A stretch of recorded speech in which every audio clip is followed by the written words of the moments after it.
Если в глухом лесу кто-то стучит в окно твоей избушки, не открывай, даже если голос будет твоим собственным.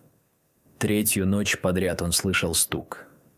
Иван Иванович ушел на кордон 5 лет назад, после развода, после того, как город стал невыносимым. Он выбрал лес, потому что лес не врет.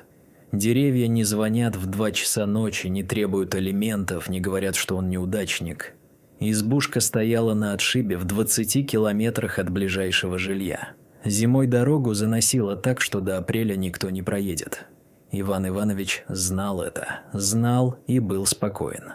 Первый стук раздался в среду. 3 удара, четких, размеренных. Он подумал: ветка. Старая сосна у крыльца всегда скрипела, но стук повторился. Через минуту снова 3 удара. Иван Иванович подошел к окну. За стеклом чернота. Луны не было. Фонарь он погасил час назад, экономил керосин. «Кто там?» – спросил он.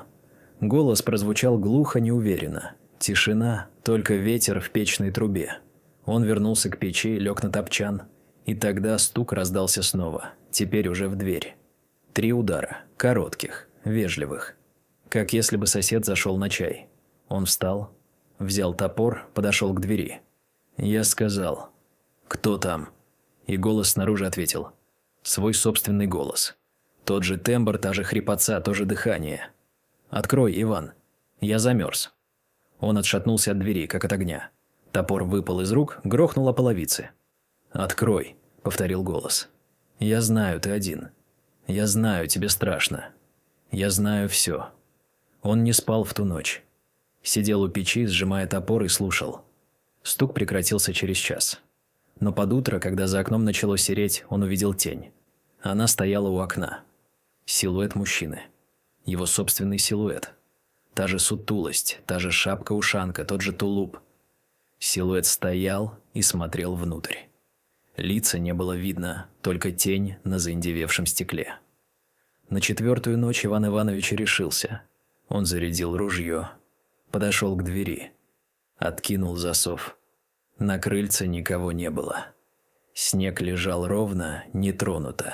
Ни следов, ни лунок от ног. Он вышел на улицу, обошел избушку. Под окном на снегу лежала его собственная шапка, та, которую он потерял в лесу месяц назад. Потерял в 3 километрах отсюда на Старом Волоке. Шапка лежала аккуратно сложенная. Рядом отпечаток ладони. Большой, мужской.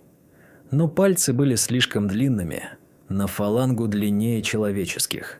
Он вернулся в дом. Запер дверь на 2 засова, заткнул окна тряпками. Стук повторился в пятницу, и в субботу, и в воскресенье. Теперь он стучал не 3 раза. Теперь он стучал без остановки, часами, монотонно тук-тук-тук-тук-тук-тук. Голос за дверью перестал быть его голосом. Теперь там говорили все, кого он знал. Бывшая жена. Мать, умершая 10 лет назад. Друг, который утонул на рыбалке. «Иван, открой. Мы замерзли. Мы ждем. Мы все здесь». На 6-ю ночь он не выдержал. Он взял ружье, вышел на крыльцо и выстрелил в темноту. Выстрелил раз, 2-й, 3-й. Перезарядил. Выстрелил снова. Когда кончились патроны, он стоял на коленях в снегу. Тяжело дыша, пар клубился изо рта. Тишина. Он поднял голову. Вокруг него, в снегу, были следы. Десятки следов.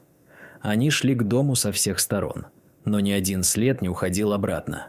Все они обрывались у крыльца. Он медленно поднялся, вошел в дом, закрыл дверь. Сел у печи. Стук не возобновился. Но утром, когда он открыл глаза, он понял, что больше не один. В кресле напротив сидел мужчина. Его собственное лицо. Его собственная одежда. Его собственные руки, сложенные на коленях. «Доброе утро, Иван», — сказал мужчина его голосом. «Я ждал, когда ты позовешь».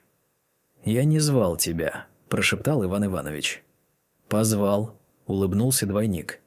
«Когда выстрелил в темноту. Ты стрелял не в меня, ты стрелял в тишину. А тишина — это дверь». Двойник встал, подошел к печи, открыл заслонку. «Ты 5 лет здесь один. Ты думал, лес пустой. А лес никогда не пустой. Просто он ждет, когда ты сам откроешь дверь». «Какую дверь?» «Ту, за которой ты прячешься», — сказал двойник и шагнул в открытую печь. Пламя лизнуло его одежду, но он не закричал. Он просто исчез. Исчез так же тихо, как появился. Иван Иванович просидел у печи до вечера, а когда стемнело, он услышал стук. Теперь стучали из-под пола.